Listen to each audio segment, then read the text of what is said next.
I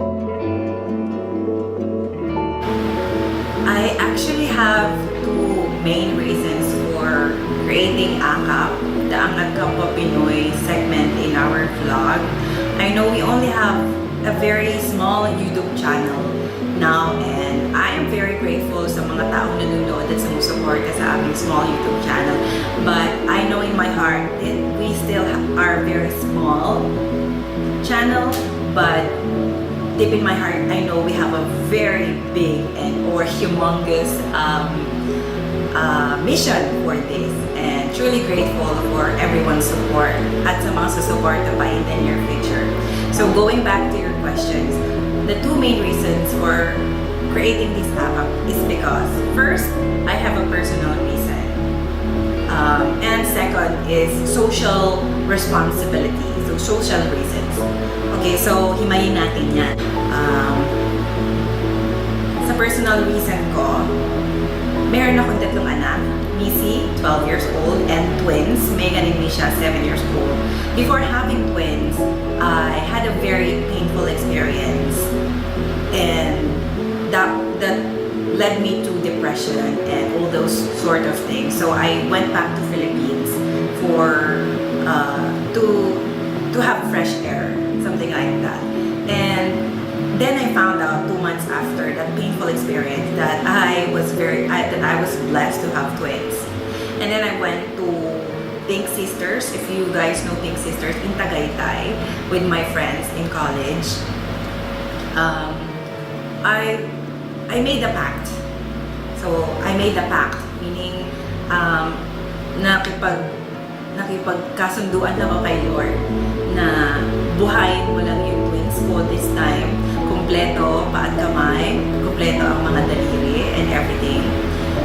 I would do something great for you, for your sake. I would do something that you would be very, very happy dyan sa heaven. Na talaga namang, you know, whatever you give to me, the talents that you give to me, I would share it to other people.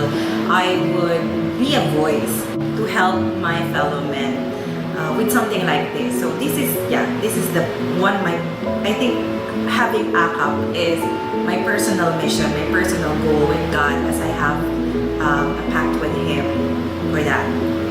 Second reason is the social responsibility.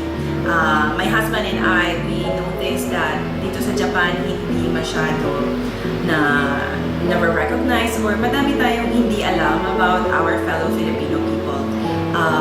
As sa history, alam naman natin kung anong trabaho yung medyo popular dito sa Japan. And to mention some, I know that Filipinos are world-class talent. So madami tayo dito noong mga professional singers and professional dancers. But you know, this time, 2023, things have changed. Iba na ang tao dito sa Japan. And we would like you to know what are their careers, what do they do in Japan, and why are they here in Japan. So this AKAP is simply welcoming other Filipinos, our fellow men, na i-promote ang kanilang mga sarili at introduce ang kanilang mga negosyo, ang mga negosyo, ang kanilang mga businesses, for us to support them, to show some support to them, and para din makilala natin, mas maging proud tayo ng mga ganito pala mga Pilipino na nandito na sa Japan. Ako mismo, nagulat ako sa guest. Meron tayong guest lists in the future, and abangan niyo po yung mga guests namin in the future. Masyashock kayo, magugulat kayo sa mga negosyo na meron sila at ang mga career that they're in line with. Sobrang talagang proud to be Filipino. I'm really, really proud to be a Filipino.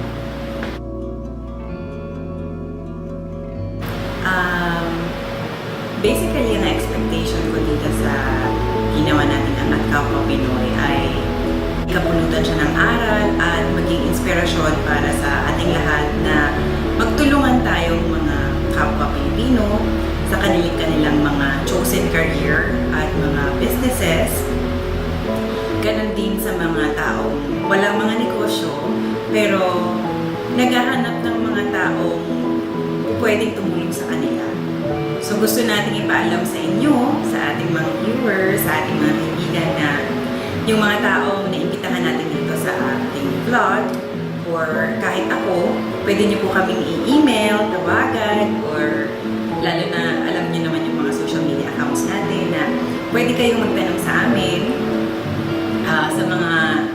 sa mga naliligaw ng landas, or simple yung mga gustong matuto ng mga bagay-bagay. Kasi talagang napakadami mga Pilipinong talented at may mga pwedeng ma-share sa kanilang mga buhay-buhay. So, feel free to contact us should you need our help and tips and advices.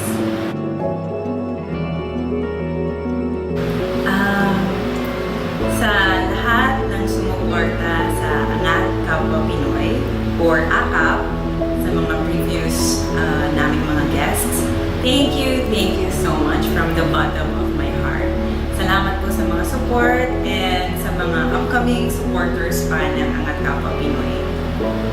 Thank you for trusting us, your stories. Thank you for sharing with us your tips and advices para kapulutan din ng aral ng bawat kapwa natin Pilipino at na-share nila ang kanilang mga wisdom. At ako din, madami akong natutunan. We exchange stories and wisdom to each and everyone. So, maraming salamat po sa inyo lahat. And I really hope that we continue this thread.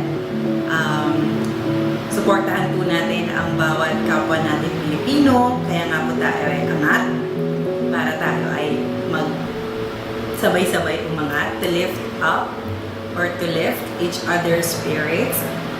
Dahil sabi nga po ng isa namin na interview before na sino-sino pa po ba ang tutulungan dito sa Japan, kundi tayo-tayo lang din naman po. So, we do hope that we support each and every one of us here in Japan, Angat Kapwa Pinoy. Be kind, spread good vibes to everyone because it's a blessing. The more you share your blessing, the more it comes back to you 100-fold. So, tandaan po natin yan. Para lang yan dominoes. Alam mo yun. Parang respeto, parang respect. Respect begets respect. Yung kindness, umiikot po yan. So, let's spread kindness to each and every one of us. Thank you so much for all the support. Abangan po natin ang mga upcoming guests po namin in the future sa aming Angat Kapwa Pinoy vlogs. Ay, grabe po mga, they are really the chosen ones na aming mga guests. So, let's help one another. Please support each other by watching our Angat Kapwa Pinoy vlogs. Madami po tayong abangan dyan. So, I'm very excited to introduce them to you na mapanood po natin, ang interview po natin sa kanila. At para naman po dun sa mga iba pang gusto pang maging parte na aming growing community. So, please do email us at memoryconnect@gmail.com. We will link the description down below. Baka po may mga kaibigan po sila na very proud sila na introduce na makausap natin at ma-introduce ang kanilang businesses dito sa Japan. Ganon din po din naman ang mga, kung kayo po ay mga business owner or mga leader ng Filipino community dito sa Japan, you are very much welcome to be a part of our Angat Kapwa Pinoy vlogs. Thank you so much for all your support and wow, we're done with our vlog today. I hope nakapulutan po ito ng aral at I hope you get inspired by this and you get so excited as well like I did na abangan ng ating mga future vlogs. Please do like, share, and subscribe to our YouTube channel. Like and share, please do comment and share with us your experiences, whatever. Thank you so much. Spread good vibes, everyone. Be kind. Thank you so much for watching Angat Kapwa Pinoy. This is Ceci